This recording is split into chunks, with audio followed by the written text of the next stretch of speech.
When he finished his sayings in the hearing of the people, entering a city called Capernaum, a certain man's servant was sick, ready to die. The man was the servant of a centurion. When they came to Jesus, they begged him, saying, the one he should do this for was deserving. He loves our nation and built us a synagogue. So Jesus went with them, responding to their dialogue. When Jesus was not far from the house, the centurion sent friends with this appeal. I'm not worthy for you to come under my roof. Say the word, and my servant will be healed. I'm a man under authority, having soldiers under me. I say, go, he goes. Come, and he won't rebel. When Jesus heard this, he marveled at his faith. Returning to the house, he found his servant well. After that, Jesus went to a city called Nain. His disciples and a large crowd went with him. Coming near the gate, a dead man was carried out, the only son of his mother, a widow. The scene was grim. When the Lord saw her, he had compassion on her and said, don't weep. Then he came and touched the coffin. Those who carried him stood still, and then Jesus said, young man, arise. He began to speak. The scene was awesome. Fear came upon all, and they glorified God, saying, a prophet has risen from among us.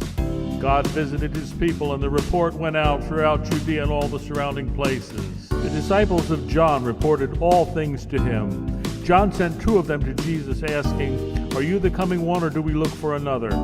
Many cured of infirmities, something here to discover. Jesus said, go tell John the things that you've seen. The blind see, the lame walk, the lepers are made clean. The dead are raised, the poor have the gospel preached to them. Blessed is he who is not offended because of me. When John's messengers left, he began to speak to the people. What did you go out to see? A reed shaken by the wind? What did you go out to see? A man in soft apparel? Those who dress like that are those who live in castles. What did you go out to see? Much more than a prophet. This is he of whom it is written, I send my messenger before you. He'll prepare your way. There is none greater than John, but he who is least in the kingdom is greater than this man. When the people heard him, tax collectors justified God, being baptized with the baptism of John. The Pharisees and lawyers rejected the will of God by not being baptized by this man. The Lord said, what are the men of this generation like? They're like children in the marketplace, calling to each other. We played the flute, you didn't dance. We mourned, you didn't weep.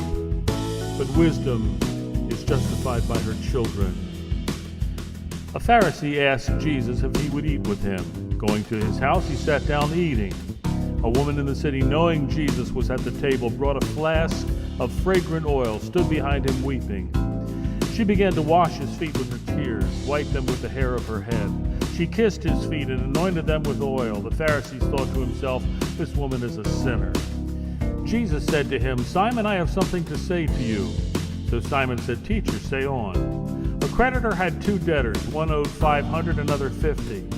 Both were forgiven. Which will love him more? Simon said, I suppose the one whom he forgave more. Jesus said, you have rightly arbitrated. Turning to the woman, saying, your sins are forgiven. Turning to Simon, being aggravated, he said, do you see this woman? I entered your house. You gave me no water at your greet. She washed my feet with tears, wiped them with her hair, making her repentance complete.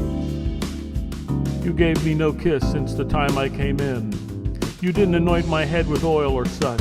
She anointed my feet with oil of fragrance. Her sins are forgiven, for she has loved much. To whom little is forgiven, the same loves little. Having said to her, your guilt can now cease. Those who sat at the table thought, who can forgive sins? Then he said to the woman, go in peace.